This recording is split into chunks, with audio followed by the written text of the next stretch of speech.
अरे भाई लोग भौजी होली में बड़का बैगन खोजतली। ए भौजी बैगन का करे आखिर में सड़ जाई। एगो काम कर हमार लाड़वा खलिए बा आके ले जा, जब मन करी तब गप गप मुंह में गोजली ह। आज भर ढेल दा ढोढ़ी जाने छिल दा, आज भर ढेल दा ढोढ़ी जाने छिल दा। तब भौजी हम ढोढ़ी ना छिलब, एगो काम कर अपन दोनों हाथवा डाल के अपन जोगाड़वा में गप दे फैला द, हम अपन मुड़ियों में डाल के नहा के निकल जाए। शाबाश बेटा। अरे भौजी ताबीज से फुलौना ना फूलेला। एगो काम कर हमार कैमरामैन के लगे आवा, इतना खतरनाक मिसेला एक दिन में ता फुलौना फुला दी आ बाद में फूल जाई तो कहबू ताबीज बना दी ओझा जी फुलौना हमार पिचू की जाए। ये तो दोस्तों नमस्ते, मेरा एक और नए रिएक्शन वीडियो में स्वागत है। दोस्तों कैसे हैं आप सभी लोग? आशा करता हूँ कि अच्छे होंगे और हम भी ठीक ठाक हैं, बहुत ही मस्त है दोस्तों। बस 2 से 3 दिन बचा और मैं होली में अपने गांव की तैयारी कर रहा हूं दोस्तों। 22 तारीख को अपना गांव जाएंगे और गांव में अब की बार प्लान बन गया अपने परिवार बच्चे उच्चे के साथ में होली मनाने का। और 23 तारीख मामा जी का जो है ना दोस्तों 10 दिन पूरा हो जाएगा, तो ये सब बाल वाल सब जो है ना दाढ़ी वाड़ी सबको जो है ना ख़त्म करना पड़ेगा, पूरा टकला टकला हो जाएंगे। और आज की वीडियो दोस्तों बहुत ही मज़ेदार होने वाला है। आज की वीडियो जो है दोस्तों फिर से एक बार क्रेजी रोस्ट एमबी का वीडियो है, जो कि अभी होली का मौसम ही है, होली का समय है, होली का रंग पिचकारी खेलने का समय, इसलिए दोस्तों होली का रोस्ट वीडियो लेके आया हूँ जिसका टाइटल है होली में बैगन खोजे तारे। समझ लेना, लंबा सा बैगन। तो बहुत ही मज़ा आने वाला है।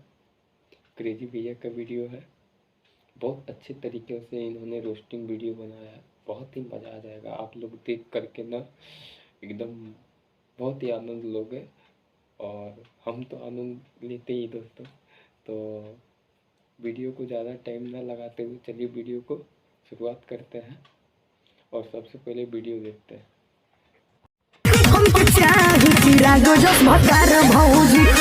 अरे भाई लोग गजब के छिनार बिया, जहाँ हाथ मारे ले हम लौंडे पे हाथ मारे ले। कहत ये चिराग जैसन भतार चाहिए। ए भौजी हंसना चाहिए। आज भर ढेल दा ढोढ़ी जाने छिल दा, आज भर ढील दा ढोड़ी जाने छिल दा। तब भौजी हम ढोड़ी ना छिलब, एगो काम कर अपन दोनों हाथवा डाल के अपन जोगाड़वा में गप दे फैला द, हम अपन मुड़ियों में डाल के नहा के निकल जाए। शाबाश बेटा, बहुत बढ़िया। अरे भौजी ताबीज से फुलौना ना फूलेला। एगो काम कर हमार कैमरामैन के लगे आवा, इतना खतरनाक मिसेला एक दिन में ता फुलौना फुला दी आ बाद में फूल जाई तो कहबू ताबीज बना दी ओझा जी फुलौना हमार पिचू की जाए। ये तो लेटेस्ट न्यूज़ है।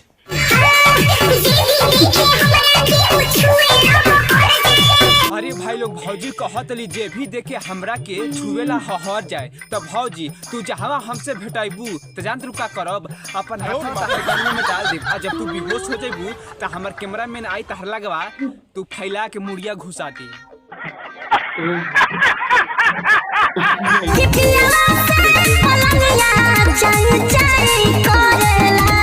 अरे भौजी पलंगिया तो चाई चाई करेला हमके समझ में आवता, लेकिन तहार पियवा जब तहार गान मारेला तो तू कुछ यही तरह चिल्लात हो खबू।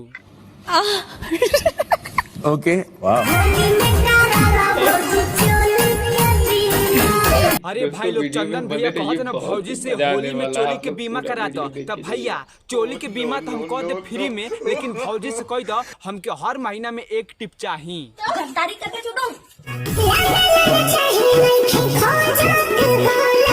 अरे भाई लोग भौजी होली में बड़का बैगन खोजतली। ए भौजी बैगन का करे आखिर में सड़ जाई। एगो काम कर हमार लाड़वा खलिए बा आके ले जा, जब मन करी तब गप गप मुंह में गोजली ह। बैगन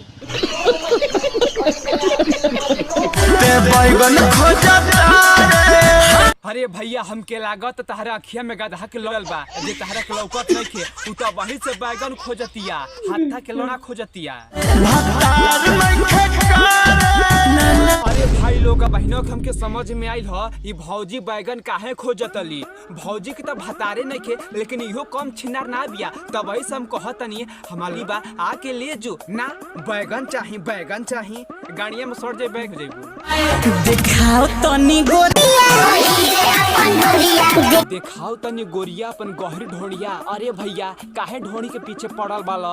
अरे भैया भौजी के गाड़िया ओकरा से ज्यादा गहरा बा। और हाँ भैया गलती से भौजी के गाड़िया में घुसिया भर मत, न तो वही में अफनिया कर चट के वही में 3 हो जाइबा। होली में दवाई जाने कौन खा लेला। अरे भौजी दवाई के नाम हम मेन खोस आउ अपन द खड़ा करे खातिर खाला आउ सोचेला एक के बार तहर गाड़िया फाड़ दी।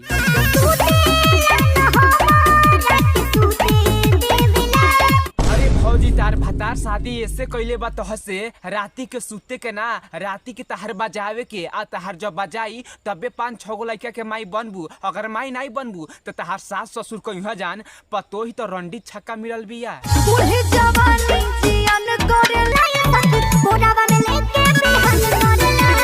अरे तोरे माई के पागल 60 चुटियावे में सियारी एक बेर कहती है भतरा राती के सुते ना देला, एक बेर कहती है भतार कोराम ध के बिहान करेला। हम करी तो करी का रे भौ।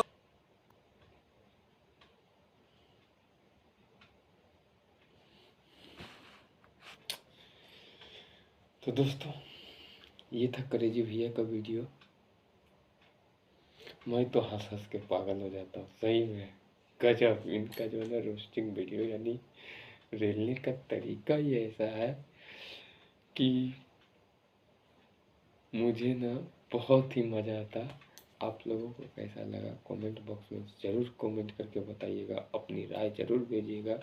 और वीडियो अच्छा लगा हो तो वीडियो को लाइक करके चैनल को सब्सक्राइब कर लीजिए, क्योंकि हमारे चैनल पे इसी प्रकार से हंसाने वाला गुदगुदाने वाला वीडियो आते ही रहता है। तो आज की वीडियो में बस इतना ही, मिलते हैं अगली वीडियो में। तब तक के लिए जय हिंद, वंदे मातरम। और हाँ, वीडियो देखने के लिए बहुत बहुत धन्यवाद दोस्तों। अरे भौजी ताबीज से फुलौना ना फूलेला। एगो काम करो हमार कैमरामैन के लगे आवा, इतना खतरनाक मिसेला एक ही दिन में ता फुलौना फुला दी आ बाद में फूल जाई तो कहबू ताबीज बना दी ओझा जी फुलौना हमार पिचू की जाए। ये तो लेटेस्ट न्यूज़ है।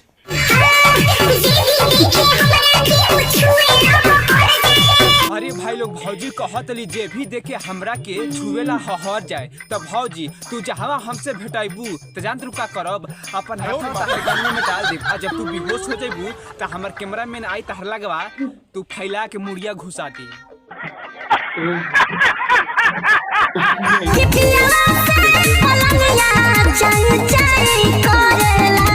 अरे भौजी पलंगिया तो चाई चाई करेला हमके समझ में आवता, लेकिन तहर पियवा जब तहर गान मारेला तो तू कुछ यही तरह चिल्लात हो खबू।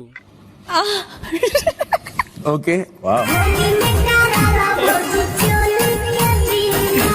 अरे भाई लोग चंदन भैया कहते ना भौजी से होली में चोली के बीमा करा दो। तब भैया चोली के बीमा तो हम कह दे फ्री में, लेकिन भौजी से कह दो हमके हर महीना में 1 टिप चाहिए।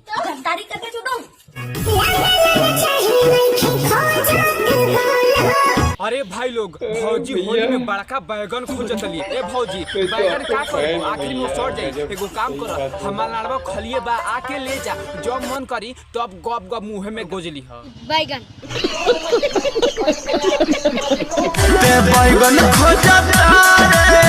अरे भैया हमके लागत तहरा अखिया में गधा के लड़ल बा, जे तहरा के लौकत नहीं खे उ तो वही से बैगन खोजतिया, हाथा के लोना खोजतिया। अरे भाई लोग बहनों के हमके समझ में आइल ह ई भौजी बैगन काहे खोजतली। भौजी के तो भतारे नहीं खे लेकिन इहो कम छिनार ना बिया, तब ऐसे हम कहतनी हमारी बा आके ले जो ना बैगन चाही गाड़िया में सड़ जाए बैग जेबू। दिखाओ तनी गोरिया अपन गहरी ढोड़िया। अरे भैया काहे ढोड़ी के पीछे पड़ल बाला। अरे भैया भौजी के गाड़िया ओकरा से ज्यादा गहरा बा। और हाँ भैया गलती से भौजी के गाड़िया में घुसिया भर मत, न तो वही में अफनिया कर चट के वही में 3 हो जाइबा।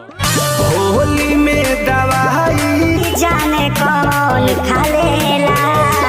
अरे भौजी दवाई के नाम हम मेन फोर्स आउ अपन त खड़ा करे खातिर खाला आउ सोचेला एके बार तहर गणिया फाड़ दी।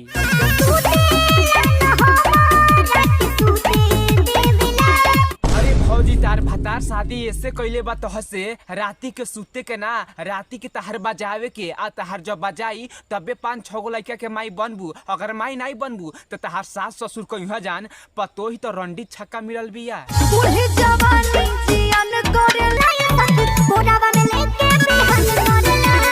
अरे तोरे माई के पागल 60 चुटियावे में सियारिंडो एक बेर कहतिया भतरा राती के सुते ना देला, एक बेर कहतिया भतार कोराम ध के बिहान करेला। हम करी तो करी का रे भौ।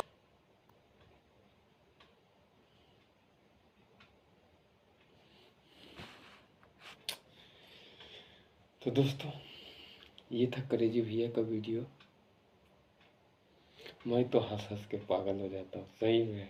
गजब इनका जो है ना रोस्टिंग वीडियो, यानी रेलने का तरीका ही ऐसा है कि मुझे ना बहुत ही मज़ा आता। आप लोगों को कैसा लगा कमेंट बॉक्स में ज़रूर कमेंट करके बताइएगा, अपनी राय ज़रूर भेजिएगा। और वीडियो अच्छा लगा हो तो वीडियो को लाइक करके चैनल को सब्सक्राइब कर लीजिए, क्योंकि हमारे चैनल पे इसी प्रकार से हंसाने वाला गुदगुदाने वाला वीडियो आते ही रहता है। तो आज की वीडियो में बस इतना ही। मिलते हैं अगली वीडियो में, तब तक के लिए जय हिंद, वंदे मातरम। और हाँ, वीडियो देखने के लिए बहुत बहुत धन्यवाद दोस्तों।